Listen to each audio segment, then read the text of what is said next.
Bobby Durkins here. Well, about a month ago, I asked you, the masses, to give me a relevant college football team that you would like for me to do a preview on. Now, as I said relevant, and a team that was not Clemson. Well, I tell you, it came in like the masses, like one of those donations to all those hurricane funds. So I had to sort through. The very first one we did was Oklahoma. And then the next one was Georgia Bulldogs, only about an hour and 40 minutes from Clemson. And then the third one was one I had to do a lot of research on because they ain't in the South, but they are a big team. Ohio State Buckeyes. Now, I'm going to go ahead and tell you, we got some good people on here. It's been with me since almost day one. Sue Kavanaugh's. It's been a while since I talked to you, but I hope you're doing fair. Nick Young, you good to hop on there and say some good things. I'm not knocking anybody, but it was almost like I was going up to a dark room, giving the password to the guard, and him letting me in to try to find out a lot of stuff about Ohio State. The only thing I could find out like right off the bat was anything that dealt with Nick Bosa and your quarterback transfer, Joe Burrows, that went from you guys down to LSU. It was really easy to find out a lot of stuff about him. Then J.K. Dobbins were kind of, next in line, but it was, you type in Clemson, you find out a bunch of stuff. But anyway, let's go ahead to the preview. Urban Meyer, since he arrived there in 2012, has done outrageously good. This guy has won let me see, I wrote it down. He's 73-8 since he got there in Columbus back in 2012. That's really good. His very first season, he actually went undefeated, if my memory serves me correct. But they were still dealing with all that tattoo parlor and jerseys and crap that went on with Tressel, and that's the reason they ended up getting Urban Meyer. They went undefeated that season. Start off the very next season with a loss in Columbus. If I say Columbia, forgive me. Columbus against Virginia Tech. And I thought that's going to keep them out of the college football playoff. They ended up getting in, ended up winning the national championship with a third-string quarterback. Now, we know that story. Now we fast forward to today. J.T. Barrett was a quarterback, it seemed like, for 15 years. And now he's finally gone. And now the quarterback situation, some of the biggest and easiest information that I could get out of Ohio State was about Burrows. Now, let's go ahead and talk about this. We all know that when you're a graduate quarterback, especially in today's time, you're going to transfer if you ain't got the dead in stone written in it like the Ten Commandments nod that you are the starting quarterback and nobody's taking your place no matter how bad you suck.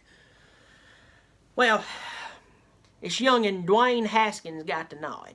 And at the end of the day, he has this youngin' named Tate Martell, for all of you that don't know Ohio State, like myself, though Haskins pretty much has the job locked down.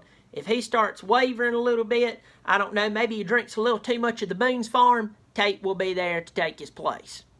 Now, when it comes down to athleticism, it's Dwayne Haskins' kid. He's got it all. A lot of people says he's better than Barrett. I did like Barrett. I think Barrett, at the end of the day, is a talented guy. He's extremely athletic. He is not a quarterback. Don't you give me a bunch of stats. I sat there and watched him play. I saw him get... Clemson did it to him from what I can remember. This past year, Oklahoma did it to him. They knew how to shut him down. So, is he a bad athlete? No. He's a fantastic athlete. I think that he would actually done quite well in the draft had he not been a quarterback, been at another position. Different story, different day. That's spilt milk. But this Haskins kid, they say he's better than Barrett, and I think you're going to see some good things out of him. Moving on to running back situation. Boy, did y'all get lucky. You got that J.K. Dobbins. Ish Youngin rushed for over 1,400 yards last year, and then right behind him he's got a buddy, Mike Weber, who averaged 6.1, 6.2 yards per carry. I saw J.K. Dobbins play in the first couple of games of the year, and this youngin is just outrageous. He's fast, he's athletic, he reads the offensive line really well, and when he hits the hole, he's gone if you ain't got a good angle on him, and even then, he might shed you. So, got to worry about him. Then when you got a good backup that could probably play anywhere else in the country, That's always good. It gives you a little bit of insurance. That Mike Weber guy, or Weber, he definitely has it together. Moving on through the offense, you have fifth-year senior Johnny Dixon. Johnny Dixon is fast. He caught the ball for like 512 yards last year. Half of his catches were touchdowns. He had 8 touchdowns last year. So you definitely have somebody who's been around for a while, who probably tasted that national championship, but he's time to shine in his own time. Next, Paris Campbell. Paris Campbell sounds like somebody that should be on a reality TV show that is probably the most sane one out of the bunch. You know, you got one over here who's dating an NBA athlete. Next week, they're in love with a soap opera star. And not Paris Campbell. Lord, no. He's got his head on straight, ready to go. He's just out there just working hard while everybody's acting crazy. I don't know if that's the case for Paris in real life, but I knew he caught the ball for 827 yards last year and 6 touchdowns. They're depending on him big time. Don't drop the ball, Paris. Don't drop the ball. Austin Mack, wide receiver, almost had 600 yards receiving, 5 touchdowns. So right there, let me count this up with my hands and my toes. Carry the airload. That's 19 touchdowns between those 3 young men. 19 touchdowns. And that's what you want coming back. Now, when you go to the defense, quite impressive. Leading off with the possibly top 5 NFL draft pick for next year, Nick Bosa. His brother Joey played up there. Clemson played against Joey. Clemson, from what I can remember, played against Nick. Can't remember, could be wrong. I'm pretty sure they did. Them boys can play. I don't know what their mamas have been feeding them. I don't know if she was putting a little bit of steroid juice in the old sippy cup and they were knocking her back. But I'm going to tell you this. These boys can play, and they fantastic. The last time I saw something that was this powerful is when they had the big old blue light special downtown, and my uncle, yes, man, he couldn't move if you put a gun to his head, but you scream out savings and coupons, that man will run a 4.240.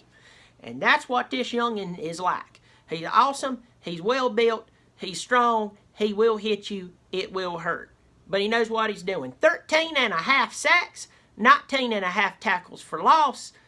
I don't have to say much more than that. Next, you got a youngin' named Chase Young. He had 10.5 tackles for loss and an amazing 7.5 sacks. And he's just going to be a sophomore this year. When you go on into your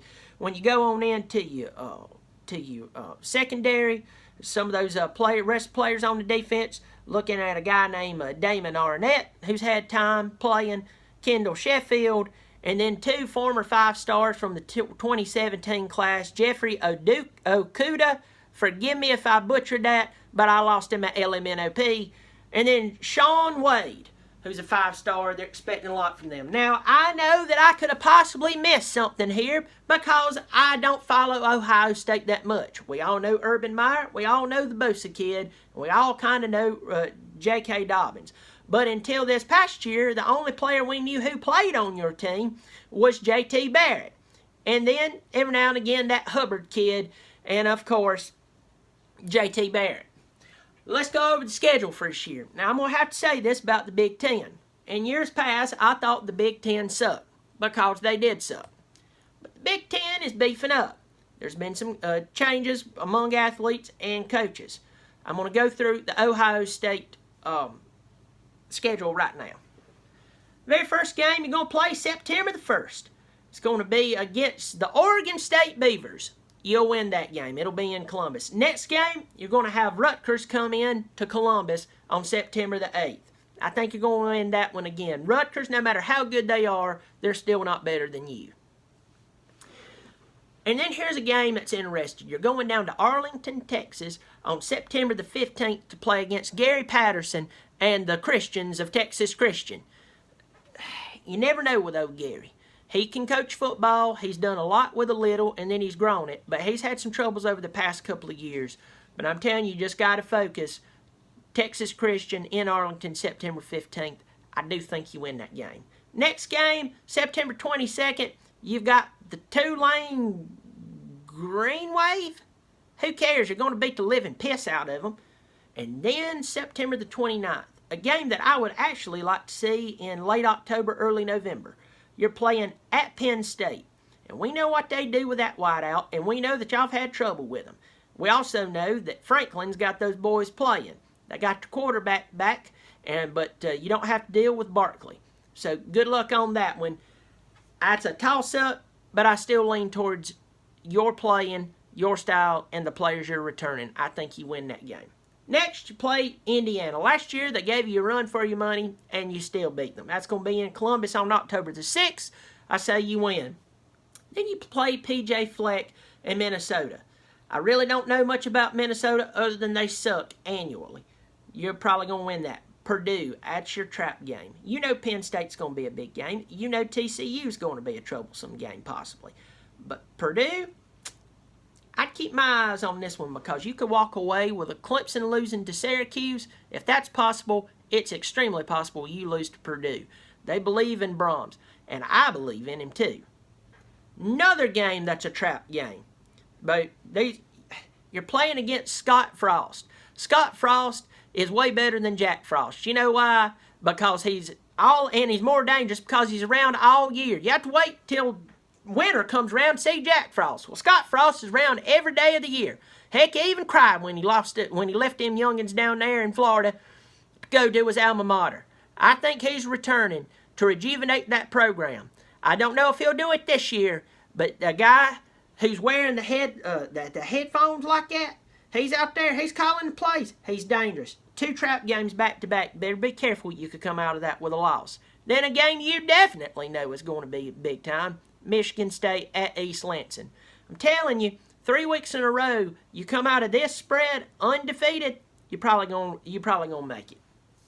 Next, you play at College Park, Maryland. Hadn't missed them since they left the ACC, and I don't think you have to worry about them. You'll beat them. And then you're playing versus Michigan. Now, I looked up Michigan preseason. And here's the thing about preseason. A, it's early. And B, people smokes a lot of meth this time of year when they're figuring out exactly who's going to be good in college football. Michigan has supposed to be incredible over the past 2 years. Michigan has not been incredible over the past 2 years. It was like finally getting to kiss that good-looking girl you always wanted to make out with. And you leaned over and kissed her only to find out that her breath smells and tastes like peanut butter. Yes, peanut butter. And you threw up a little, or at least I did. Michigan is preseason rated by Athlon at number 5.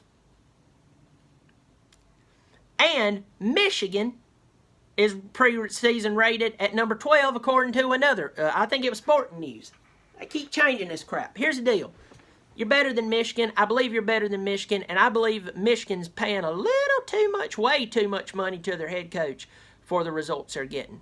They have a Craigslist posting up there asking for an offense in Ann Arbor. You have a defense and you have an offense. That equals a win. And it's at the Horseshoe there in Columbus. Well, leave some comments down here. Share this with your buddies and your pals. Lord's going to bless you if you hit that subscribe button right there. Right there. I'm just telling you right now, go ahead and do it. Leave comments below. Just keep them clean. Remember, my kids and my granny reads this. I just want to do that. I'll just have to delete them if they're not. Yeah, go ahead and tell me a few other people you'd like for me to do. I think the next one I'm going to go over is Tennessee or Stanford, because that's been suggested to me. So there's Ohio State Buckeyes. I think that you could come out of this season with 1 loss just because the Big East or Big Ten has got better. Big East is horrible. Big Ten has got better. So anyway, be careful. I say at worst case scenario, you lose one game. Unless your quarterback's head falls off his shoulders, and then you could start falling apart. So it's Bobby Durkins saying, hey, you asked me and I told you. Bobby Durkins.